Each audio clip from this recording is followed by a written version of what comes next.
नमस्ते छात्र मित्रों, कैसे हो? हर रोज की पढ़ाई हर रोज कर रहे हो या नहीं? और सेतु अभ्यासक्रम तो आपको 45 दिनों तक हर रोज लिखना ही है, क्योंकि अगर इस साल कोरोना का प्रकोप रहा और परीक्षाएं नहीं हुई तो ये जो सेतु अभ्यासक्रम है, जो आपने स्वाध्याय लिखा है, उसी का मूल्यमापन होगा, उसी को हम अंक देंगे, मतलब मार्क्स देंगे। तो यह लिखना आवश्यक है। इसके पहले 2 प्रकरण मैंने पढ़ाए हैं और उसका स्वाध्याय आपने लिखा होगा, कुछ छात्रों ने लिखकर भेजा है।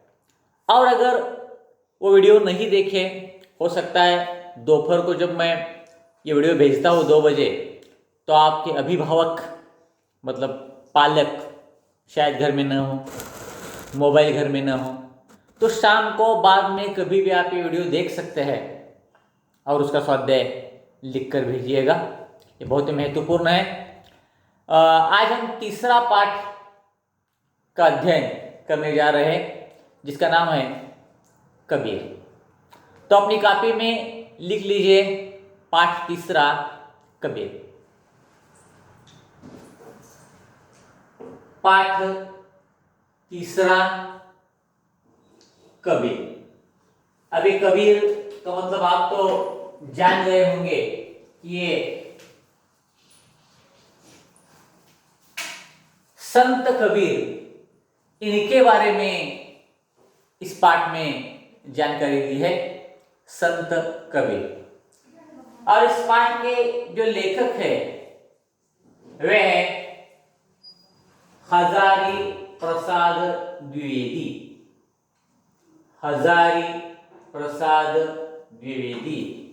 तो लेखक का नाम भी लिख लीजिए।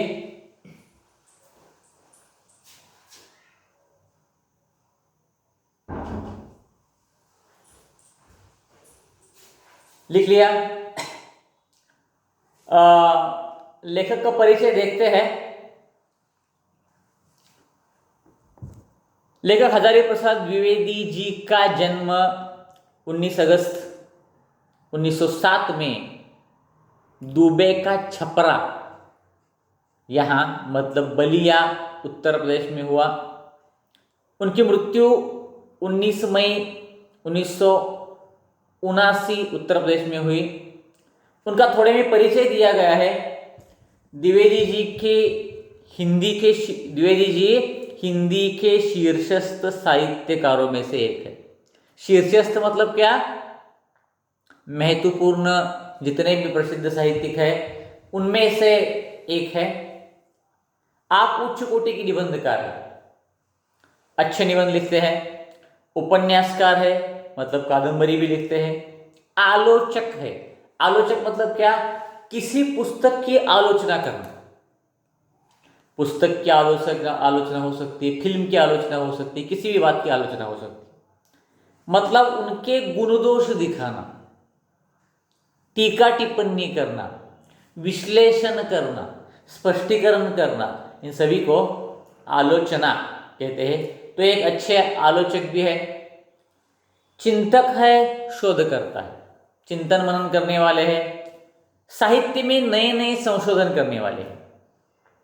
उनकी प्रमुख कृतियाँ अशोक के फूल वगैरह, इन्होंने किताबें सभी लिखी है। मैं नहीं पढ़ूंगा, उसकी आवश्यकता नहीं है। गद्य संबंधी देखिए, गद्य संबंधी आलोचना किसे कहा जाता है?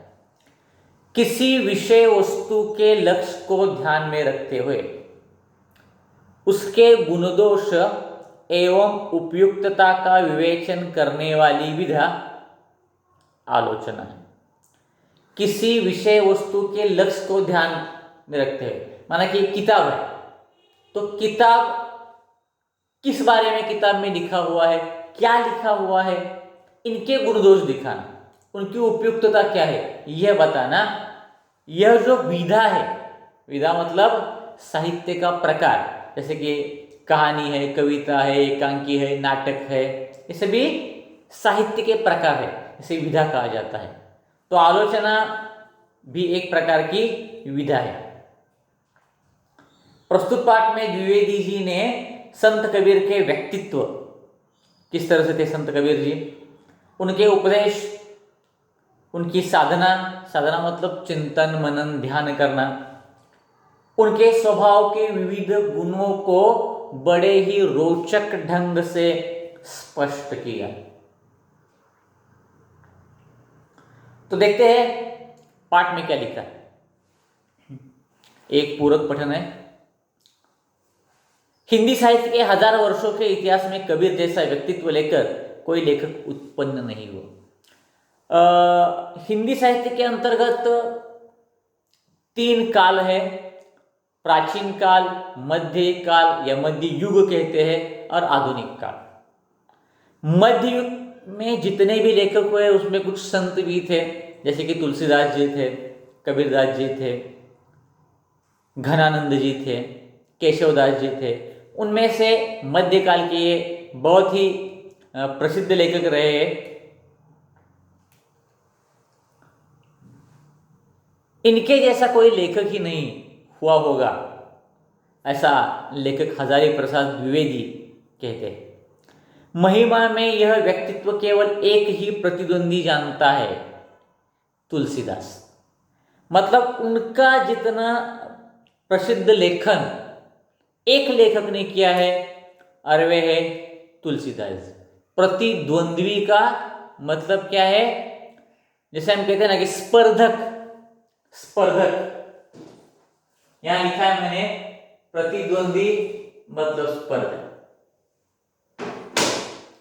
अब एक लेखक दूसरे लेखक का स्पर्धक तो नहीं हो सकता, लेकिन उनके जैसा लिखने वाला, अच्छा लिखने वाला एक लेखक हो सकता है, तुलसीदास। परंतु तुलसीदास और कबीर के व्यक्तित्व में बड़ा अंतर है, मतलब उनके स्वभाव में अंतर है, उनके चरित्र में अंतर है, जो व्यक्तिमत्व जिसे हम कहते हैं उसमें बड़ा अंतर मतलब फर्क है। यद्यपि दोनों ही भक्त थे, परंतु दोनों स्वभाव, संस्कार और दृष्टिकोण में एकदम भिन्न थे। तुलसीदास किनके भक्त थे? राम के भक्त थे। उन्होंने रामचरितमानस नाम का ग्रंथ लिखा है। पूरा रामायण, पूरी रामायण उस ग्रंथ में है। और कबीर जी एक ही भगवान है ऐसा मानते थे, सभी अलग अलग भगवान नहीं है, भगवान एक ही है ऐसा मानने वाले थे। भक्ति में फर्क है। मस्ती फक्कड़ाना स्वभाव, मस्ती का मतलब शायद पीछे दिया है शब्द संसार में, फक्कड़ का अर्थ दिया है मस्त, मतलब किसी से न डरते हुए आराम से जिंदगी जीने वाली, फक्कड़ स्वभाव। मस्त कलंदर मराठी में हम कहते हैं, मस्त कलंदर। मस्ती फक्कड़ाना स्वभाव और सब कुछ ही झाड़ फटकार चल देने वाले तेज ने कबीर को हिंदी साहित्य का अद्वितीय व्यक्ति बना दिया है। सब कुछ झाड़ फटकार कर, मतलब बिंदास बोलते थे, बिल्कुल नहीं डरते थे। मैंने उनके दोहों का कई अभ्यास किया है, कई दोहों का, ऐसे ऐसे दोहे उन्होंने बताए है।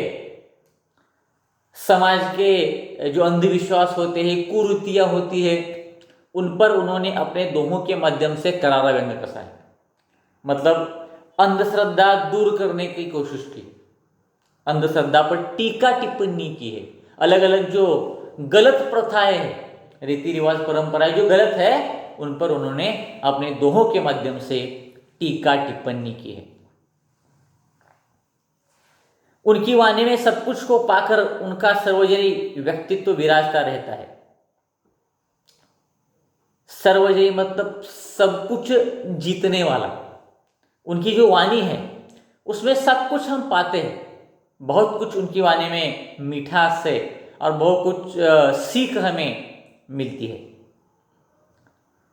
उसी ने कबीर की वाणी में अनन्य साधारण जीवन रस भर दिया है। उनके एक एक दोहे ऐसे हैं कि आज भी अगर हम पढ़े तो हमारे जीवन के लिए बड़े महत्वपूर्ण, कुछ सीख देने वाले ऐसे उनके दोहे हैं। दोहे मतलब 2 पंक्तियों की या 4 पंक्तियों की कविता, एक कडवं दुसरं कडवं ज्याला आपण म्हणतो, 2-4 ओळींचं, त्याला दोहे असा प्रकार आहे तो। कबीर की वाणी का अनुकरण नहीं हो सकता, कोई अनुकरण नहीं कर सकता। अनुकरण करने की सभी चेष्टाएं व्यर्थ सिद्ध हुई आहे. अनुकरण त्यांचं कोणी करण्याचे ज्यांनी ज्यांनी प्रयत्न केले ते प्रयत्न यशस्वी ठरलेले नाही आहेत, व्यर्थ ठरलेले आहेत.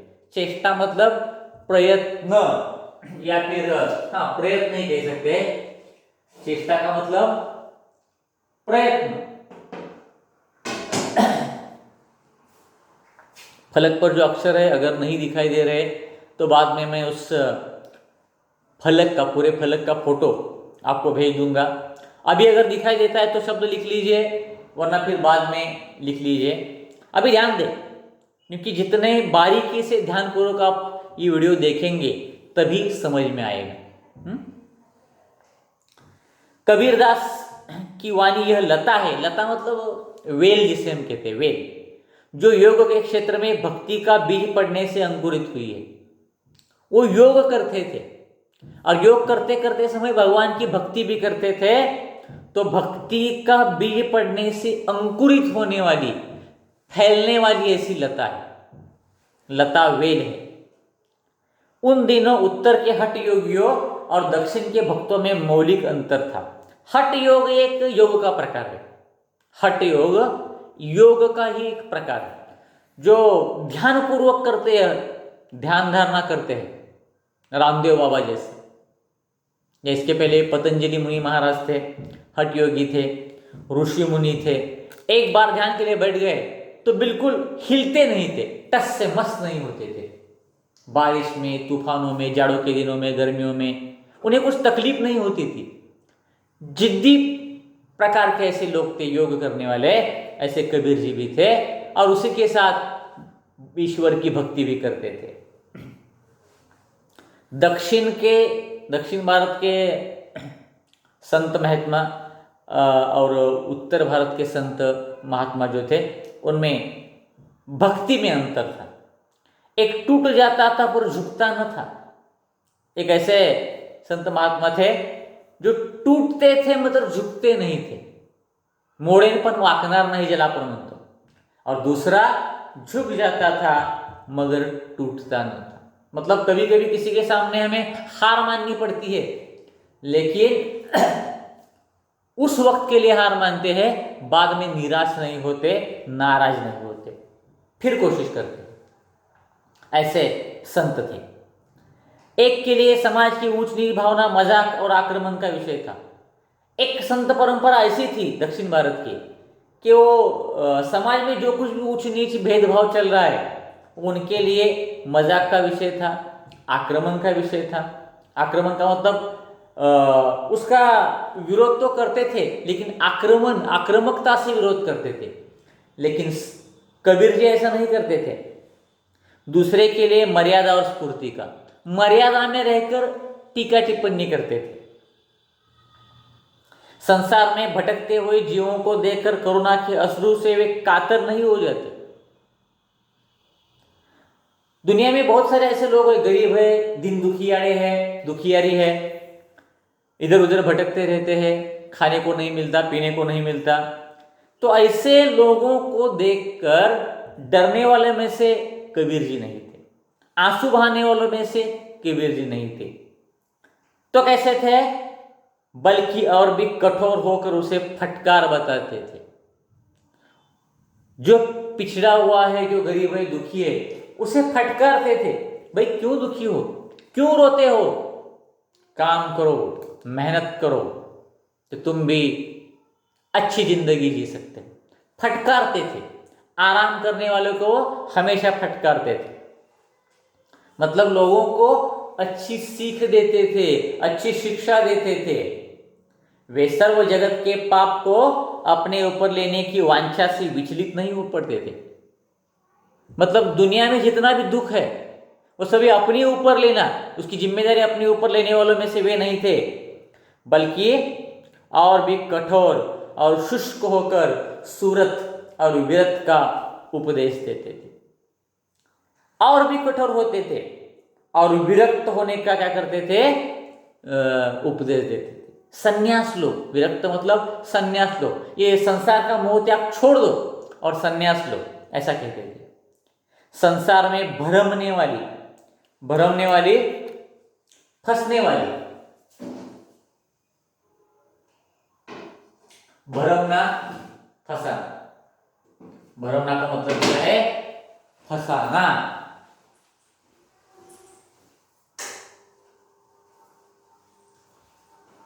तो ऐसे जो भ्रमने वाले थे, भरमाने वाले, फंसाने वाले, फंसने वाले। भ्रमने वालों पर दया कैसे? जो फंसाते हैं उन पर दया नहीं करते।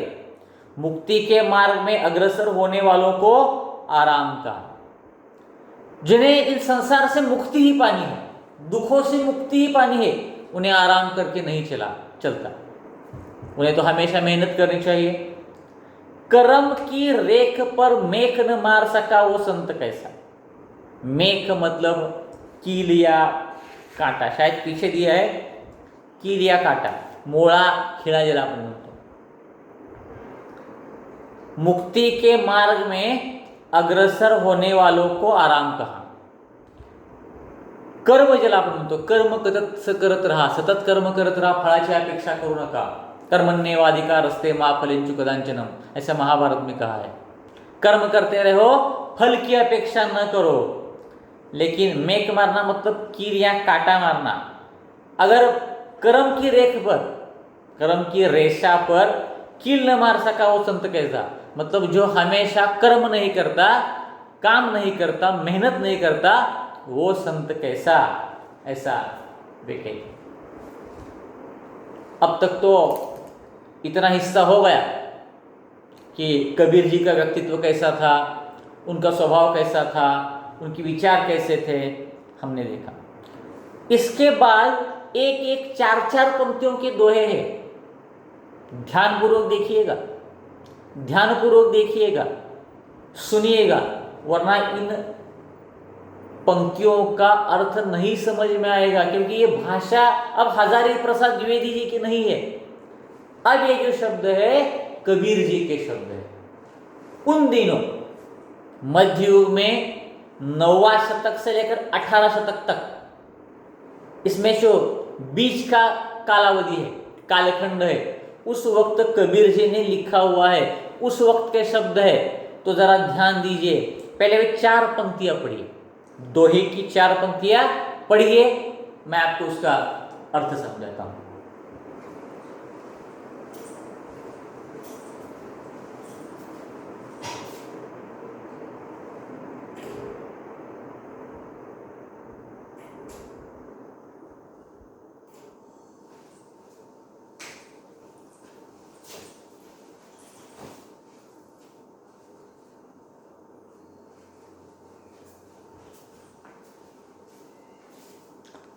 चार पंक्तियां पढ़ ली, ठीक है, मैं भी पढ़ता हूं, एक एक पंक्ति पढ़ता हूं, अर्थ भी समझाता हूं। ज्ञान का गेंद कर, सुरत का दंड कर। सुरत का मतलब शायद लिखा होगा, यहां लिखा है ध्यान, चिंतन, मनन। सुरत का मतलब है ध्यान, चिंतन, मनन। ज्ञानाचा गेंद मतलब चेंडूकर, ध्यान, मनन, चिंतन याचा दंड मतलब दंडा, काठी। ध्यानाची काठी कर, ज्ञानाचा चेंडू आणि ध्यान याची काठी किंवा बॅट कर। खेल चौगान मैदान माही, आणि मग तू काय कर, या खेळाच्या मैदानामध्ये उपस्थित राहा। जगत का भरमना छोड़ दे बालके। जगत को फंसाने वाले जो लोग होते हैं, भोंदूगिरी करने वाले, छोड़ दो। ये जीवन माया का भरमने वाला जो है वो छोड़ दो। मतलब माया मतलब ये संसार, मेरा घर, मेरा पुत्र, मेरा धन, इसके बाद इस मोह माया में लिपटे रहते हैं लोग। तो वो भ्रमने वाला मार्ग, वो फंसाने वाला मार्ग है। मृगजळ जिसे हम कहते हैं, मृगजळ हे संसार रूपी माया जी आहे याच्यामध्ये आपण गुरफटून जातो जीवनामध्ये, आणि ते सगळं सोडून दे असं ते म्हणतात। यदि तुम्हें ईश्वर को पाना है, जगत का भरमना छोड़ दे बालके, आए जा भेष भगवंत पाही।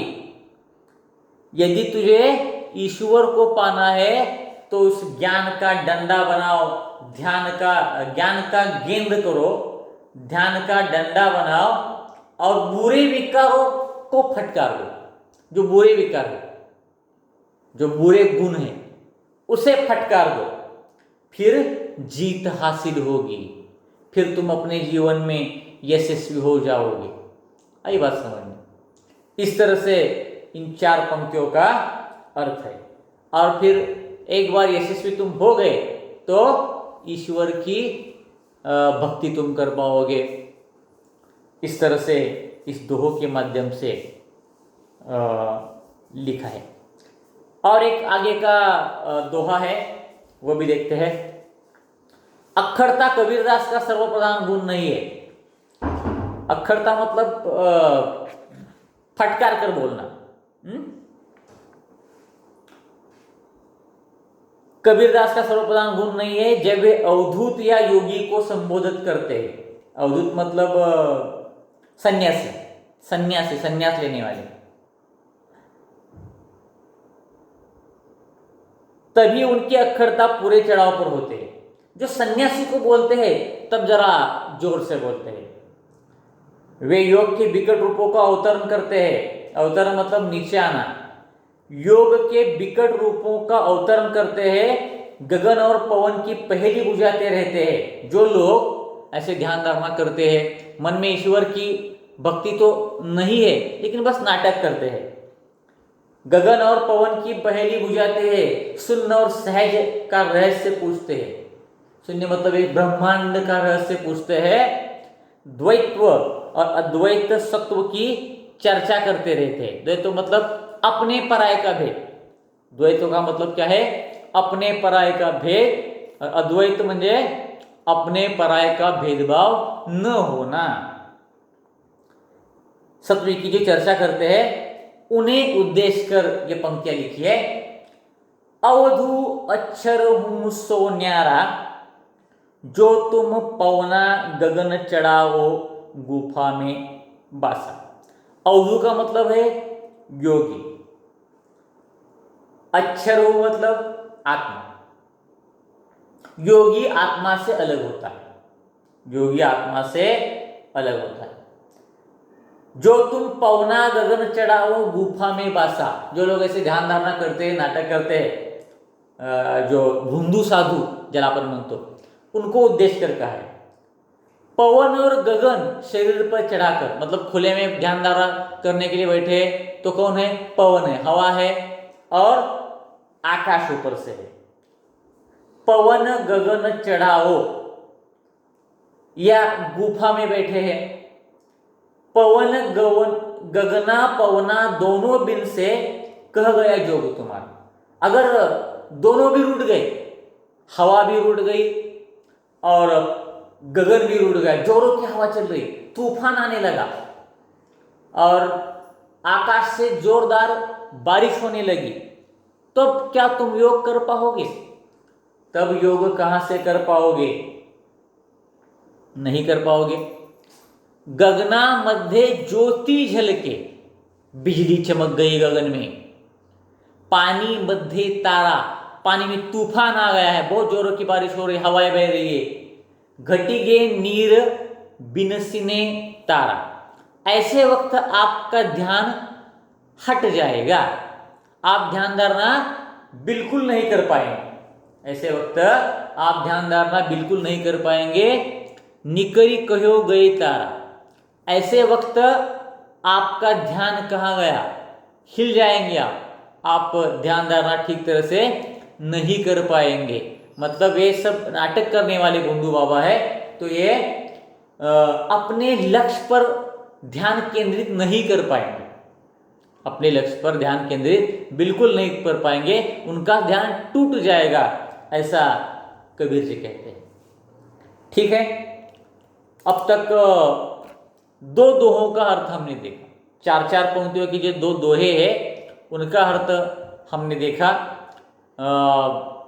और भी बहुत सारा लंबा पाठ है। हर अगले पाठ के वक्त फिर एक दो तीन दोहे के अर्थ हम देखेंगे। अब तक जितना पढ़ाया है पढ़ो, जितना ये पाठ जितना पढ़ाया है, दो दोहे तक, पन्ना नंबर 9 के ऊपरी 2 पंक्तियों तक इतना पढ़े, इसका अर्थ समझ में ले लीजिए। मैं भी आपको अर्थ भेज दूंगा, क्योंकि अभी हो सकता है ध्यान में नहीं हो, तो लिखकर आपको भेज दूंगा, आपकी ग्रुप पे भेज दूंगा, उसे भी पढ़िए, ठीक है। अगली पाठ के वक्त ये पाठ हम आगे जारी रखेंगे।